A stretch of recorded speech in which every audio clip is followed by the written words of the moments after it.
இன்னைக்கு நம்மளோட சேனல்ல 2011 வெளியான தி திங்க் அப்படிங்கிற ஒரு ஏலியன் மூவியை பத்தி தாங்க பார்க்க போறோம். இந்த படத்துல அண்டார்டிகால அடையாளமே தெரியாத ஒரு உயிரினத்தை கண்டுபிடிக்கிறாங்க. அதுக்கப்புறமா தான் அது ஒரு ஆபத்தான ஏலியன் அவங்களுக்கு தெரிய வருது. அந்த ஏலியன் ஒவ்வொருத்தரோட மனுஷனோட உடம்புக்குள்ளேயும் போய் ஒட்டுண்ணியா வாழ்ந்து ஒவ்வொருத்தரா கொண்டுகிட்டு இருக்கு. கடைசியா அந்த ஏலியன் இருந்து அவங்க தப்பிச்சாங்களா, கடைசியா அந்த ஏலியனை அழிச்சாங்களா இல்லையா அப்படிங்கறத சூப்பரா சொல்ல படம் இந்த படத்தோட ஸ்டார்டிங் சீன்ல அண்டார்டிகால 1982 வருஷம் பனி படர்ந்த ஒரு வெட்ட வழியில ஒரு வண்டி போயிட்டு இருக்கு. அந்த வண்டியில 3 பேர் இருக்காங்க. அவங்க எதையோ தேடி போயிட்டு இருக்காங்க. என்னத்தை தேடி போறாங்க அப்படிங்கிறது தெரியல. திடீர்னு அங்க பனி பிளவு ஏற்பட்டு இவங்களோட வண்டியே அந்த பிளவுக்குள்ள விழுந்துருது. நல்ல வேலையா அந்த வண்டி பாதியிலே ஒரு பிளவுக்குள்ள மாட்டிக்குது. அதனால யாருக்குமே எதுவும் ஆகல. அப்போ ஹெட்லைட்ல இருந்து வர்ற வெளிச்சத்தின் வழியா இவங்களுக்கு ஒரு விஷயம் கண்ணுக்கு தெரியுது. அது ஒரு பெரிய ஏலியன் ஸ்பேஸ்ஷிப். அப்படி அந்த படத்தோட டைட்டிலையும் போட்டு ஆரம்பிக்கிறாங்க. அங்க சீனை கட் பண்ணா நம்ம படத்தோட ஹீரோயினை காட்டுறாங்க. நம்ம ஹீரோயின் ஒரு பேலண்டாலஜிஸ்ட், அதாவது இறந்து போன உயிரினங்களை ஆராய்ச்சி பண்றது. அதான் இப்ப பாத்துக்கிட்டு இருக்கா. அப்போ இவனை பாக்குறதுக்காக 2 பேர் வராங்க. ஒருத்தன் பேரு ஆடம், இன்னொருத்தன் பேரு சாண்டர். நம்ம ஹீரோயினுக்கு ஆல்ரெடி இவனை நல்லா தெரியும் போல இருக்கு.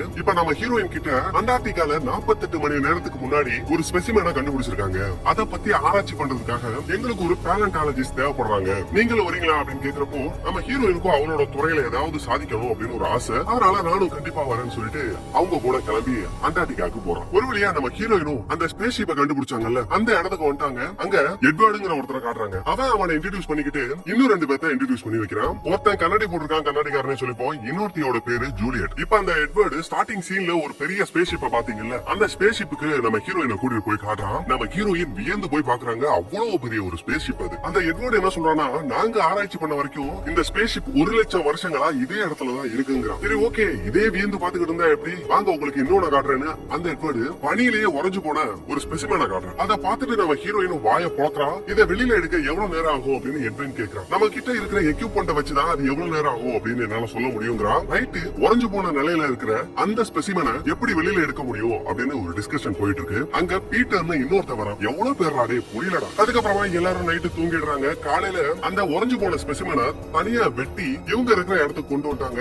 ஆளுக்கு ஒரு பக்கமா அதை ஆராய்ச்சி பண்ணவும் ஆரம்பிச்சிட்டாங்க. அந்த இடத்துக்கு சாண்டர் வரான். அவனும் பார்த்த ஆச்சரியத்துல அதை உடனே ஆராய்ச்சி பண்ணணுங்கிற ஆர்வத்துல இதுல ஒரு 30 மீட்டருக்கு ட்ரில் போட்டு அதோட சாம்பிள் எனக்கு வேணுங்கிறான். Sorry, 30 மீட்டர்ல 30 centimetre. அதுக்கப்புறமா அங்க இருந்து போயிடுறான். நம்ம ஹீரோயினும் தனியா அவனை கூட்டு போயிட்டு இதெல்லாம் தப்புன்னு நினைக்கிறேன், அது என்ன மாதிரியான உயிரினம்னு தெரியாம அதோட சாம்பிள் எடுக்கிறது தப்புங்கிறான். ஆனா அவன் எடுத்தே தீர்வேங்கிறான். அதனால ட்ரில் போட்டு அந்த உயிரினத்தோட ஒரு சாம்பிளையும் எடுத்துக்கிறாங்க. இப்ப நைட்டு ஒரு பார்ட்டி போயிட்டு இருக்கு. அந்த பார்ட்டில அந்த சாண்டர் சொல்றான், இது மாதிரியான ஒரு செல்ல நம்ம இது வரைக்கும் கண்டுபிடிச்சதே இல்ல, இது ஒரு மனித குலத்தோட பெரிய வெற்றிங்கிறான். அதை கொண்டாடிக்கிட்டு இருக்காங்க. அப்போ ஒரு கருப்பரப்ப அந்த கூட்டத்திலேயே அவன் அந்த ஸ்பெசிமெனை தனியா போய் பாக்கணுமேனு சொல்லி ஒரு ஆர்வத்துல போய் பாத்துக்கிட்டு இருக்கான். அவன் உத்து பாத்துக்கிட்டு இருக்கப்போ திடீர்னு ஒருத்த பின்னாடி வந்து பயமுறுத்துறான். யாரான்னு பார்த்தா அந்த பீட்டர் பையன். இந்த கருப்போனும் கெட்ட கெட்ட வார்த்தையில அவனை திட்டி அனுப்பி விடுறான். அந்த இடத்துல இருந்து போகலாமேன்னு பாக்குறப்போ அவ்வளவுதான், பையன் தெரிச்சுக்கிட்டு போய் நடந்த விஷயத்த சொல்லணுமே வேகமா ஓடுறான். எல்லாத்துக்கிட்டையும் நடந்த விஷயங்களை சொல்லி அந்த இடத்துல வந்து பார்த்தா உண்மையாவே ஸ்பெசிமென் அந்த இடத்துல இல்ல, எங்கேயோ தப்பிச்சு போயிடுச்சு. சோ அதை கண்டிப்பா கண்டுபிடிக்கணும். நம்ம 2 குழுவா பிரிஞ்சு போய் தேடுவோம் முடிவெடுத்து ஆளுக்கு ஒரு பக்கமா பிரிஞ்சு போங்க. என்ன நடந்தாலும் அந்த உயிரினத்தை எதுவும் பண்ணிடாதீங்க அப்படின்னு அந்த சாண்டர் சொல்றான். ஆளுக்கு ஒரு பக்கமா தேடிக்கிட்டு இருக்கப்போ அதுல ஒரு 3 பேர் ஒரு விஷயத்த பாக்குறாங்க. இப்ப தப்பிச்சு போச்சுல ஒரு ஏலியன், அது எதையும் உள்ள எடுத்துட்டு போய் சாப்பிட்டு இருக்கு அப்படிங்கிறது மட்டும் எங்களுக்கு தெரியுது. இன்னொரு பக்கம் ஹென்ரிக்கு அவ இல்லாம இன்னொருத்தனும் தப்பிச்சு போன அந்த ஏலியனை தேடி இருக்கப்போ அதை கண்டுபிடிச்சாங்க. அப்போ டக்குனு அந்த ஏலியன் தவளையோட நாக்கு மாதிரி எனக்கு வெளியில விழுது. இவன் உடம்ப தொலைச்சுக்கிட்டு ஒரு கொக்கி மாதிரி போட்டு இவனை உள்ள இழுத்துக்கிட்டு இருக்கு. உடனே கூட இருந்தவன் பயந்துகிட்டு மத்தவங்களை கூப்பிடுறதுக்காக ஓடி போறான். மத்தவங்களும் வந்து பாக்குறாங்க. அந்த ஏலியன் கொஞ்சம் கொஞ்சமா அவனை சாப்பிட்டுக்கிட்டே இருக்கு. சோ கண்டிப்பா அந்த ஏலியனை கொண்டுதான் முடிவெடுத்து அங்க உள்ள 2 பேரு கண்ணாபுண்ணான்னு அந்த ஏலியனை சுட ஆரம்பிக்கிறாங்க. அங்க வந்த சாண்டர் அதை சுடாதீங்க சுடாதீங்கன்னு சொல்றாங்க.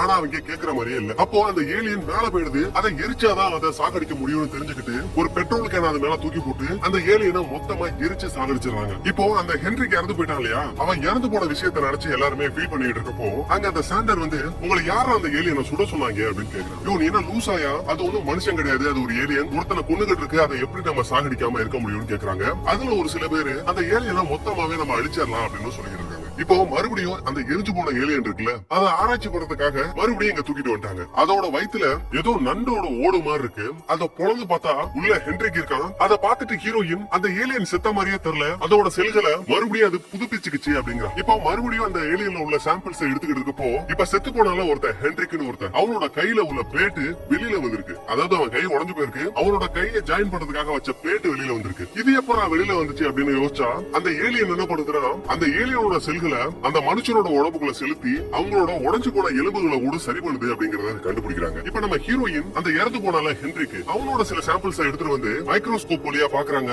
அவங்களுக்கு ஒரு அதிர்ச்சி. ஆடாம வந்து இது என்னன்னு பாருன்னு சொன்னா அவனும் பாக்குறான். அந்த ஏலியனோட செல்கள் என்ன பண்ணுதுன்னா ஹென்ரிக்கோட செல்களை தாக்கி ஹென்ரிக்கோட உண்மையான செல்லாவே மாறிடுது. அதாவது ஏலியன் அடுத்தவங்களோட செல்லை பயன்படுத்தி அதோட செல்ல அதுவே புதுப்பிச்சுக்குது. இன்னொரு பக்கம் அந்த ஹென்ரிக் இறந்து போனப்போ அவன் கூட ஒருத்தர் இருந்தால அவனோட பேரு ஒலிவன். அவனுக்கு இப்ப உடம்பு சரியில்லை அப்படின்னு சொல்லிட்டு அங்க உள்ள ஹெலிகாப்டர்ல அவனை ஏத்திக்கிட்டு ஹாஸ்பிட்டல் போலாமேன்னு பாக்குறாங்க. அதே நேரத்துல நம்ம ஹீரோயின் வாஷ்ரூம் போறாங்க. அங்க ரத்த கரைகளோட நிறைய பற்கள் கீழே கிடக்கிறதா பாக்குறாங்க. அவங்களுக்கு சந்தேகம் வருது. பக்கத்துல போய் குளிக்கிற அறையில பார்த்தா அங்கேயும் ஒரே ரத்த கரையா இருக்கு. நம்ம ஹீரோயினுக்கு உடனே சந்தேகம் வர கண்டிப்பா அந்த ஒலிவனோட உடம்புலதான் ஏதோ ஒண்ணு இருக்கு அப்படின்னு புரிஞ்சுக்கிட்டு ஹீரோயின் கத்துறாங்க. ஹெலிகாப்டரையும் கீழே இறக்க சொல்றாங்க. ஹீரோயின் கத்துறத பார்த்துட்டு காற்றலும் ஹெலிகாப்டரை கீழே இறக்கலாமேன்னு பாக்குறதுக்குள்ளேயே அந்த ஒலிவன் இருக்கால அவனுக்குள்ள இருக்கிற ஏலியன் வெளியில வந்துருது. அங்க ஹெலிகாப்டர்ல இருக்க எல்லாத்தையுமே அட்டாக் பண்ண ஆரம்பிச்சிருது. ஹெலிகாப்டரும் நில தடுமாற ஆரம்பிக்குது. மலைகளுக்கு அந்த பக்கம் போய் விழுகுது. இப்போ ஹெலிகாப்டர்ல இருந்தவங்க உயிரோட இருக்காங்களா இல்லையான்னு யாருக்கும் எதுவும் தெரியல. அத பத்தி போலீஸ்க்கு எப்படியாவது இன்ஃபார்ம் பண்ணி அவங்கள காப்பாத்த முடியுமா அப்படிங்கறத முயற்சி பண்ணி பாக்குறாங்க. மறுபடியும் எல்லாரும் ஒண்ணு கூடி பேச ஆரம்பிக்கிறாங்க.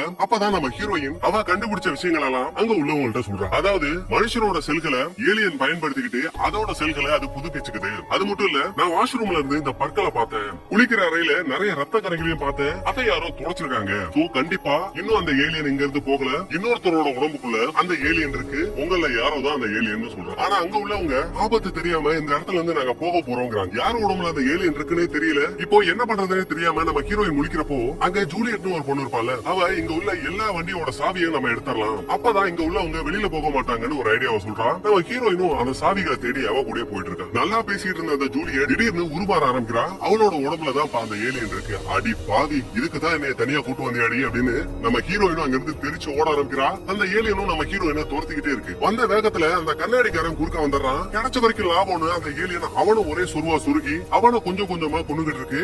இதெல்லாம் நம்ம ஹீரோயின் பார்த்துட்டு மத்தவங்கள்ட்ட சொல்ல, அதுல ஒருத்தன் அந்த ஏலியனை எரிச்சு தானே கொல்ல முடியும், அதுக்கான எக்யூப்மெண்ட் எடுத்துக்கிட்டு அந்த ஏலியனை கொஞ்சம் கொஞ்சமா எரிச்சுக்கிட்டு இருக்கான். ஒரு வழியா அந்த ஏலியனை சாகடிச்சிட்டான். இப்ப அந்த செத்து போன கண்ணாடிக்காரனையும் கூடவே அந்த ஏலியனையும் வெளியில நல்லா பெட்ரோலை ஊத்தி முழுசா எரிச்சிடறாங்க. அப்பதான் அந்த ஏலியன் வராது. இப்ப எல்லாருமே சமரசமா பேசி கார்ல இருந்து யாருமே தப்பிச்சு வெளியில போக கூடாது. சோ காரோட சாவி யாருகிட்டே இருக்க கூடாது. யாரும் வெளியில தப்பிச்சும் போக கூடாது. இங்க உள்ளவங்க யாரு ஏலியன் யாரு மனுஷனே தெரியல. சோ எல்லாத்தோட பிளட் சாம்பிள்ஸையும் செக் பண்ணணும்னு சாண்டரும் ஆடமும் முடிவு பண்றாங்க. அதே நேரத்துல ஹெலிகாப்டர்ல இருந்து 3 பேர் கீழே விழுந்து செத்து போனாங்கல்ல, அதுல கூட ஒருத்த ஏலியனா மாறி இருப்பானே, அதுல 2 பேர் தப்பிச்சு இங்க வந்திருக்காங்க. இவங்க எப்பறம் உயிரோட வந்தாங்க? ஒருவேளை இவங்களும் ஏலியனோ அப்படின்னு உங்களுக்கு ஒரு டவுட் வருது. சரி, ஓகே, எதுவா இருந்தா என்ன, டெஸ்ட் பண்ணி பார்த்துட்டா தெரிஞ்சிட போகுது அப்படின்னு முடிவெடுத்து அவங்களே உள்ள கூப்பிட்டுக்கிறாங்க. எல்லாரோட சாம்பிள்ஸையும் ஒரு இடத்துல கலெக்ட் பண்ணி வச்சு அதை டெஸ்ட் பண்ணலாமே பாக்குறப்போ திடீர்னு லேப்ல தீ பிடிச்சி எரிய ஆரம்பிக்குது. எல்லா சாம்பிள்ஸும் எரிஞ்சு போயிடுச்சு. இதை எவன் பண்ணது? நம்ம கூட்டத்தில் இருக்கிற எவனோதான் இதை பண்ணிருக்கான். ஒரு ஏலியனால என்னதான் உடம்புல உள்ள செல்களை புதுப்பிச்சுக்க முடிஞ்சாலும் பற்கள் அது மாதிரி பண்ண முடியாது. கண்டிப்பா ஒரு 4-5 பல்லாவது இல்லாம இருக்கும். சோ கண்டிப்பா அவங்களோட உடம்புல தான் இந்த ஏலியன் இருக்கு அப்படிங்கறத நம்ம கண்டுபிடிச்சிடலான்னு ஒவ்வொருத்தவங்களோட பல்லெல்லாம் டெஸ்ட் பண்ணி பாக்குறாங்க. யாரோட உடம்புலயுமே எந்த பிரச்சனையும் இல்ல, எல்லாருமே கரெக்டா தான் இருக்காங்க. ஆனா அந்த கூட்டத்துல கார்ட்டர் ஜான்சன் சொல்லி 2 பேர் இருப்பாங்க. அவங்கள மட்டும் காணும். அவங்கள தேடி கண்டுபிடிச்சிட்டு வாங்கன்னு நம்ம ஹீரோயின் இன்னும் ஒரு 2 பேர்த்த அனுப்பிச்சு விடுறாங்க. ஏலியனை பார்த்தா எரிக்கிற மாதிரியான எக்யூப்மெண்ட் எடுத்துக்கிட்டு அவங்க 2 பேருமே போறாங்க. ஆக்சுவலி அந்த ஹெலிகாப்டர்ல தப்பிச்ச 2 பேர் தான் அவங்க. அவங்கள ஒரு இடத்துல கட்டி போட்டு வச்சிருப்பாங்க. கட்டி போட்ட இடத்துல அவங்க 2 பேருமே இல்ல. சோ கண்டிப்பா அவங்க தான் ஏலியனா இருப்பாங்க அப்படின்னு அங்க போன 2 பேரும் முடிவு பண்றாங்க. சோ அந்த விஷயத்தை இங்க உள்ளவங்க எல்லாத்துக்கிட்டையுமே சொல்லிட்டு அவங்க 2 பேரும் கண்டிப்பா இங்க தான் இருப்பாங்கன்னு கையில அந்த வெப்பன் எடுத்துக்கிட்டு தேடி போயிட்டு இருக்காங்க. இது தப்பலையே அந்த கார்ட்டரும் அந்த கருப்பனும் அங்கதான் நிக்கிறாங்க. அவங்க தான் ஏலியன். அவங்கள எரிடா எரிடா இவங்க எல்லாம் சொல்ல இவனை எரிக்க பாக்குறான். ஆனா அவன் கையில கன் இருக்கு. பீட்டரை ஒரே போடா போட்டு இவனை சாகடிச்சிடறாங்க. தெரியாதனமா இவன் வச்சிருந்த கேஸ் சிலிண்டர்ல அவனுங்க சுட்ட புல்லட்டும் பட அந்த மொத்த இடமுமே வெடிச்சு சதறுது. அந்த கருப்பனும் கார்ட்டரும் அங்க இருந்து தப்பிச்சு போயிடுறாங்க. அந்த இடத்துல அடிபட்டு கிடக்குற எட்வர்டு அங்க உள்ள ஜானாங்கிற ஒருத்தன் தூக்கிட்டு வருவான். அப்போ எட்வர்டோட கை மட்டும் தனியா பிஞ்சுக்கிட்டு வெளியில வந்துரும். அது இந்த ஜோனாவை அட்டாக் பண்ண ஆரம்பிச்சிடும். அவனை சாகடிச்சிடவும் செய்யுது. இப்போ எட்வின் முழு ஏலியனா மாற ஆரம்பிக்கிறான். இவனை பார்த்து அங்க இருந்து எஸ்கேப் ஆக பார்த்த ஆடமையும் கருப்பனையும் அதே இடத்துல அந்த ஏலியன் போட்டு தள்ளிடுது. இப்ப மிச்சம் இருக்கிறது நம்ம ஹீரோயின், கார்ட்டர், கடைசியா அந்த சாண்டர். இந்த எட்வர்டோட உடம்புல இருக்கிற அந்த ஏலியன் மிகப்பெரிய ஏலியனா மாறி கார்ட்டரை அட்டாக் பண்ண பாக்குது. நம்ம ஹீரோயினும் கையில வச்சிருக்கிற அந்த எக்யூப்மெண்ட் வச்சு அந்த ஏலியனை எரிச்சு சாகடிக்க முடியுமான்னு பாக்குறாங்க. ஆனா முடியல. அந்த ஏலியன்ங்கிறது தப்பிச்சு போயிடுது. ஒரு வழியா கார்ட்டரும் நம்ம ஹீரோயினும் ஒண்ணு சேர்ந்து வழியில பாக்குற எல்லா ஏலியனையும் 1 by 1 சாகடிச்சுக்கிட்டே இருக்காங்க, எரிக்கிறாங்க. அப்போ கடைசியா அந்த எட்வர்டோட உடம்புல இருந்த அந்த மிகப்பெரிய ஏலியனையும் இவங்க வச்சிருந்த அந்த வெப்பனை வச்சு எரிச்சு சாகடிச்சிடறாங்க. அப்போ இந்த கார்ட்டர் பையன் மட்டும் எங்கேயோ வண்டியில தனியா தப்பிச்சு போறதா பாக்குறாங்க. சாரி, மறுபடியும் தப்பா சொல்லிட்டேன். கார்ட்டர் தப்பிச்சு போகல, இந்த சாண்டர் பையன் தப்பிச்சு போறான். இவன் மட்டும் எங்க போறான் அப்படிங்கறத அப்படிங்கறத யோசிச்சுட்டு அவனை ஃபாலோ பண்ணி போனா அவன் அந்த ஏலியன் ஸ்பேஸ்ஷிப் இருக்கும்ல அந்த இடத்துக்குள்ள போயிருக்கான் அப்படிங்கறத கண்டுபிடிக்கிறாங்க. அப்போ 1,00,000 வருஷங்களா ஆக்டிவேட்லயே இல்லாத அந்த ஏலியன் ஸ்பேஸ்ஷிப் திடீர்னு செயல்பட ஆரம்பிக்குது. அப்போ நம்ம ஹீரோயின் தவறுதலா அந்த ஸ்பேஸ்ஷிப் உள்ளே விழுந்துறா. இத பாத்துட்டு கார்ட்டர் எப்படியாவது அவளை காப்பாத்தணுமேனு அந்த ஸ்பேஸ்ஷிப் குள்ள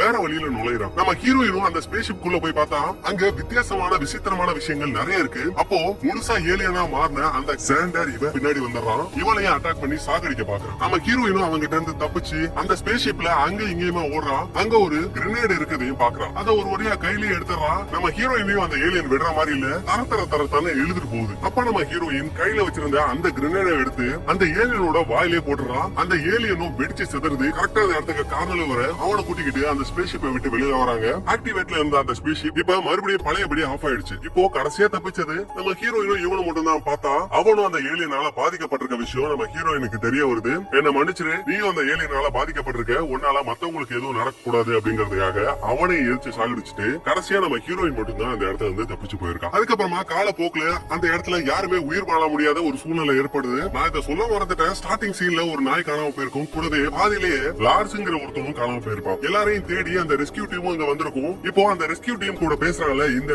லார்ஸ், இவன் உண்மையாவே ஒரு மனுஷன் கிடையாது, இவனும் ஒரு ஏலியன். இவனை சரியா ஏலியனான்னு பாக்குறதுக்குள்ளேயே அவனோட நாய் அங்க இருந்து தப்பிச்சு ஓடும். அது ஏலியன் நினைச்சுக்கிட்டு அதை ஃபாலோ பண்ணிக்கிட்டு துப்பாக்கியால சுட்டுக்கிட்டே இருக்காங்க. உண்மையாவே அவன் ஏலியன் கிடையாது, இந்த லார்ஸ் தான் ஏலியன். அது தெரியாம லூசு பயலுங்க அதை சுட்டுக்கிட்டு இருக்காங்க. சோ இதன் மூலமா என்ன சொல்ல வராங்கன்னா அந்த ஏலியன் மனுஷனோட ஒரு செல்லாவே மாறி மனுஷன் மாதிரியே நடந்துக்க ஆரம்பிச்சிருச்சு. சோ மனுஷன் எது ஏலியன் எது அப்படிங்கிற அந்த டிஃபரன்ஸ் கூட தெரியாத அளவுக்கு இந்த பூமியில அது வாழ ஆரம்பிச்சிருச்சு. சோ அதோட இனத்தை இந்த உலகம் முழுக்க பரப்ப போகுது அப்படிங்கிறது நமக்கு தெளிவா தெரிஞ்சு போச்சு. இதோட இரண்டாவது பாகம் வந்ததுன்னா நான் கண்டிப்பா போடுறேன். இந்த படத்தோட லிங்க் நான் டெலிகிராம் சேனல்ல கொடுத்திருக்கிறேன். சோ ஜாயின் பண்ணாதவங்க ஜாயின் பண்ணிக்கோங்க. கூடவே நம்மளோட சேனல்ல நிறைய பேர் சப்ஸ்கிரைப் பண்றீங்க, ரொம்ப சந்தோஷம். ஆனா கூடவே பக்கத்துல கூடிய பெல் ஐகானை கிளிக் பண்ணாம விடுறீங்க. அப்படி விடுறதுனால என்ன கூட நான் போடக்கூடிய வீடியோஸ் ஆன் டைம் நோட்டிபிகேஷன் உங்களுக்கு வராது. அது மட்டும் இல்லாம நம்மளோட சேனல் இன்னும் க்ரோ ஆகிறதுக்கு உங்களோட சப்போர்ட் நான் எதிர்பார்க்கிறேன். கண்டிப்பா நீங்க அதை கொடுப்பீங்க அப்படிங்கறத நான் நம்புறேன். மீண்டும் இன்னொரு சூப்பரான வீடியோல நான் உங்களை சந்திக்கிறேன். அது வரைக்கும் நீங்க இந்த சேனலை சப்ஸ்கிரைப் பண்ணலன்னா சப்ஸ்கிரைப் பண்ணுங்க. பக்கத்துல கூடிய பெல் ஐகானை கிளிக் பண்ணிக்கோங்க. அப்பதான் நான் போடக்கூடிய வீடியோஸ் உங்களுக்கு நோட்டிபிகேஷன் வரும். தேங்க்யூ.